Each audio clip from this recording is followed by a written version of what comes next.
నమస్తే, welcome to our channel. నేను మీ సిరి. కొడాలి నాని గారి నామినేషన్ అయితే ఇప్పుడు చర్చనీయాంశం అయింది. ఎందుకంటే తన నామినేషన్ అఫిడవిట్లో మాత్రం అంటే తను ప్రభుత్వ ఆఫీస్ని, కార్యాలయాన్ని యూజ్ చేసుకొని కూడా నేను యూజ్ చేసుకోలేదని చెప్పేసి తన నామినేషన్లో దాఖలు చేయడం జరిగింది. అయితే ఇప్పుడు తన ఏదైతే నామినేషన్ ఉందో దాన్ని రద్దు చేయాలని చెప్పేసి రిటర్నింగ్ ఆఫీసర్కి ఫిర్యాదు కూడా చేయడం జరిగింది. మరి ఏం జరగబోతుంది? సో ఈ అంశాన్ని మనకు వివరించడానికి మనతో పాటు ఉన్నారు ప్రముఖ senior journalist doctor Durga Vadlamani గారు. నమస్కారం మేడం. నమస్తే మనం ఇప్పుడు చూస్తుంటే ఈ కొడాలి నాని గారు గత 2 రోజులుగా చూస్తుంటే ఆయన వార్తల్లో చర్చనీయాంశంగా ఉన్నారు. ఇంతకీ నా నామినేషన్లో తను చెప్పింది ఏంటంటే మున్సిపల్ ఆఫీస్ని తన గత 5 సంవత్సరాలుగా తను వాడుకొని దర్జాగా నేను వాడుకోలేదు అని చెప్పేసి నామినేషన్లో దాఖలు చేయడం జరిగింది. అండ్ ఇప్పుడు అది బయటపడిన తర్వాత మింగలేక కక్కలేని పొజిషన్లో ఉన్నారని చెప్పేసి మనకి వార్తలు వస్తున్నాయి. ఇంతకీ ఇప్పుడు ఏం జరగబోతుంది నెక్స్ట్?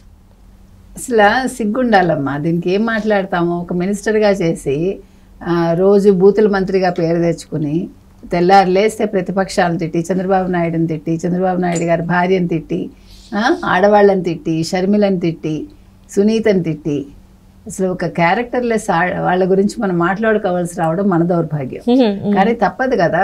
ఇప్పుడు రాజకీయాలు అన్నాక కొన్ని మనం మాట్లాడాలి, ప్రజలకు తెలియాలి నిజాలు. అందుకోసం మాట్లాడుతున్నాం మనం. ఇప్పుడు కొడాలి నాని అన్న వ్యక్తి గురించి ప్రపంచం అంతా తెలుసు. అతను ఎట్లా బిహేవ్ చేస్తాడో, ఎలా మాట్లాడతాడో, ఎలాంటి దందాలు చేస్తాడో అన్నీ తెలుసు. అయితే ఇప్పుడు ఏమైందంటే నిన్న అఫిడవిట్లో ఆయన ఏం చేశారు, నేను ప్రభుత్వ ఆస్తి ఏది వాడుకోలేదు అని మెన్షన్ చేశారు. అయితే ప్రతిపక్షాలు వెళ్ళి ఆయన మున్సిపల్ కార్యాలయాన్ని వాడుకున్నాడు. అది వాడుకోవడమే కాకుండా, అంటే మున్సిపల్ భవనం ఒకటి ఉంది గుడివాడలో, అందులో ఒక అంతస్తు అద్దెకి తీసుకుని తన కార్యాలయం పెట్టుకున్నాడు, తన పార్టీ కార్యాలయం ఆఫీస్గా వాడుకున్నాడు. ఆయన వాడుకున్నదే కాకుండా దానికి రెంట్ చెల్లించాడో లేదో మనకు తెలియదు, కరెంటు బిల్లు చెల్లించాడో లేదో తెలియదు, నీటి బిల్లు చెల్లించాడో లేదో తెలియదు. సరే, అవన్నీ చెల్లించాడు, 3 వంతులు చెల్లించాడు. ఎందుకంటే నోటికి భయపడతారు కదా జనాలు, ఎందుకులే వీడితోటి ఈ బూతులు ఎవడు వింటాడు, దీనికంటే మనమే నోరు మూసుకుందామని అనుకుని ఉంటారు. అయితే మొన్న నోటిఫికేషన్ వచ్చాక, ఇప్పుడు ఈ ఎన్నికల కోడ్ వచ్చింది కదా, ఎన్నికల కోడ్ వచ్చాక భవనం వెకేట్ చేయాలి. మొన్న మార్చి 16న మున్సిపల్ అధికారి వెళ్ళి చెప్పాడు ఆయనకి, మీరు వెకేట్ చేయాలి, ఇట్లా ఎన్నికల కోడ్ వచ్చిందంటే వెకేట్ చేశాడు. కానీ నామినేషన్లో అఫిడవిట్లో ఆ విషయాలు మెన్షన్ చేయలేదు. ఇట్లా వాడుకున్నానని, కానీ 4.5 సంవత్సరాలు వాడుకుని బుకాయించాడు, నేను అసలు వాడుకోలేదు ప్రభుత్వ ఆస్తులేవి అని. ఇది ప్రతిపక్షం వెళ్ళి కంప్లైంట్ చేస్తే అక్కడ పద్మావతి అని ఒక రిటర్నింగ్ అధికారి ఉన్నారు. ఆవిడ అసలు పట్టించుకోవాలా, సంతకం పెట్టేసింది నా నామినేషన్ మీద. ఆయన వాడుకున్నాడు, వివరాలు ఇవ్వలేదు అని అంటే, నేను సంతకం పెట్టకముందు మీరు చెప్పాలి అంది ఆవిడ. అంటే ఆవిడ ఎందుకలా చెప్పింది, ఆవిడ ఎందుకు కొడాలి నాని వైపు మాట్లాడింది అని ఆరాధిస్తే, ఆవిడ్ని ఆ ఉద్యోగం అనేది కొడాలి నాని వల్ల వచ్చింది.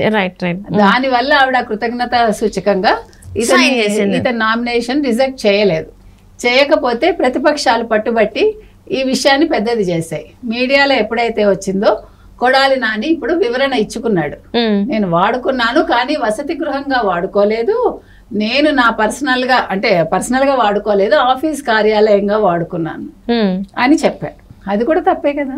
అసలు గవర్నమెంట్ ఆస్తిని ఎలా వాడుకుంటారు? అదే కదా. అంటే అది ఇప్పుడు ఇదేం చెప్తారు, తండ్రి ఎలా ఉంటే పిల్లలు అలా ఉంటారు కదా.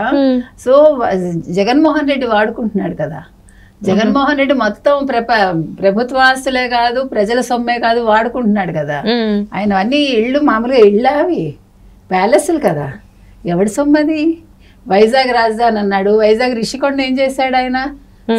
సొంతానికి కట్టించుకున్నాడు కదా. ఎవరికైనా అలా ఉంటాయా అసలు? ప్యాలెస్లు ఉంటాయా? మన రాష్ట్రపతికే ఏముంటుంది అసలు? అంటే అంత హైయెస్ట్ పొజిషన్ కదా రాష్ట్రపతి అంటే. అలాంటి రాష్ట్రపతికి అటువంటి ఇల్లు ఉండదు.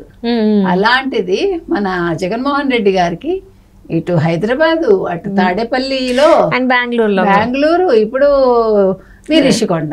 అసలు రిషికొండ అనేది అంటే చెప్పుకోవాలి, అవసరమైనప్పుడు మనం సందర్భం వచ్చినప్పుడు మాట్లాడుకోవాలి.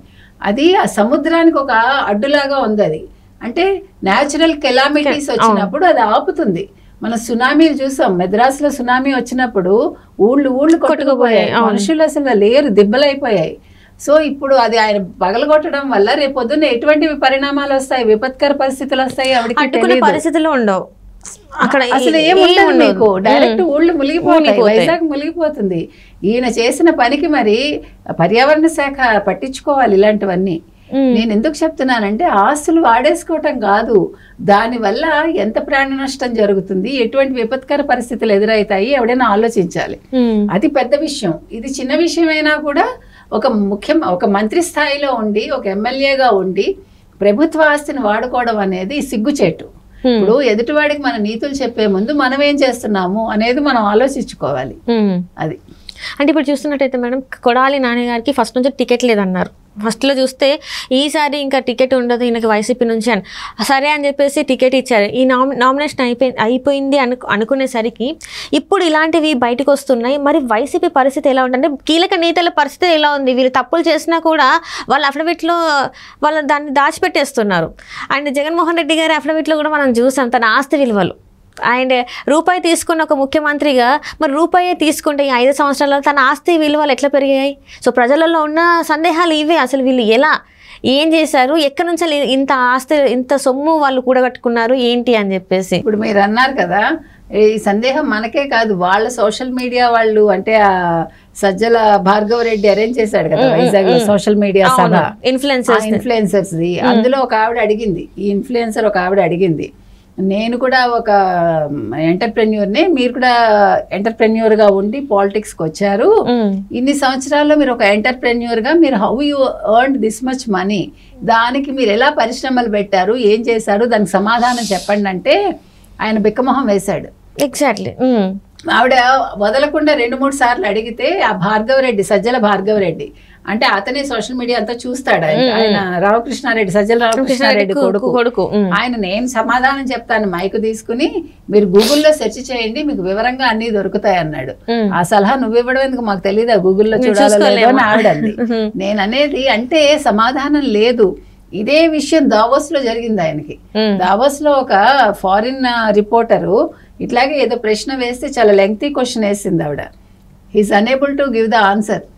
అంటే నేను ఎందుకు చెప్పాల్సి వచ్చిందంటే, ఇది చంద్రబాబు నాయుడు గారు ఇంగ్లీష్ మీద గతంలో కమెంట్ చేశాడు. ఈయనకి ఇంగ్లీష్ ఎంత వచ్చా ఇప్పుడు తేటతెల్లం అయింది కదా 2 సార్లు. అది కూడా ప్రెస్ కాన్ఫరెన్స్ అక్కడ, ఇక్కడేమో సోషల్ ఇన్ఫ్లుయెన్సర్స్ సభలో, ఇక్కడ వీళ్ళు కూడా ఐటీ వాళ్లే కదా. సో ఇది తెలుగే రాదు మన ముఖ్యమంత్రికి, ఆయన పాపం తెలుగు మాట్లాడడం రాదు, ఇంగ్లీష్ మీడియంలో చదువుకున్నారు కదా. అంటే నా ఘర్కా నా ఘాట్కా, అక్కడ తెలుగు అక్కడ ఇంగ్లీషు రాదు, ఇక్కడ తెలుగు రాదు, ప్లస్ ఆస్తులు మాత్రం సంపాదించుకోవడం వచ్చు. మీరు చెప్పినట్టుగా 780 కోట్లు మెన్షన్ చేశాడు. రూపాయి శాలరీ తీసుకునే వ్యక్తికి 780 కోట్లు ఎలా వచ్చింది, ఇదే ప్రజలు చర్చించుకుంటున్నారు. కాబట్టి ఇప్పుడు వీళ్ళ మొత్తం మంత్రివర్గంలో ఉన్న వాళ్ళందరూ మీరు చెప్పినట్టుగా కొడాలి నానికి సీట్ లేదన్నారు ఫస్ట్. గత్యంతరం లేని పరిస్థితుల్లో ఈయన ఇచ్చుకున్నాడు. అది కూడా ఎన్ని కోట్లు తీసుకుని ఇచ్చాడో మనకు తెలియదు. రోజాకి సీట్ లేదన్నారు, ఇచ్చారు. ఫస్ట్ కొత్త వాళ్ళందరినీ తీసుకున్నాడమ్మా, తర్వాత మళ్ళీ పాత వాళ్ళకి ఇచ్చాడు. అంటే కొత్త వాళ్ళ దగ్గర డబ్బు తీసుకుని ఇచ్చాడు, వాళ్ళు నెగ్గుతారో లేదో తెలియదు. ఇప్పుడు పాత వాళ్ళకి ఇచ్చాడు, వీళ్ళు నెగ్గరు. ఎలాగ వీళ్ళ క్యారెక్టర్ ముందు జనాలు గుర్తించి ఓటు వేయరు. సో చూద్దాం ఏం జరుగుతుంది. అది మీరు అన్నట్టు ఇప్పుడు నగరి గురించి కూడా మాట్లాడుకుంటాం మేడం. రోజా గారికి పరిస్థితి కూడా అంతే ఉంది. ఈసారి అక్కడ నుంచి కూడా తను కూడా ఈసారి తను ఓడిపోయే అవకాశాలు ఎక్కువ ఉన్నాయని చెప్పేసి కూడా వార్తలు వస్తున్నాయి. సరే ఈసారి మరి రోజా గారి చాప్టర్ క్లోజ్ అయినట్టేనా? మరి అవ్వాలి అంతే, జనాలు తరుగుతున్నారు. Right, let us hope. Right. Thank you so much madam.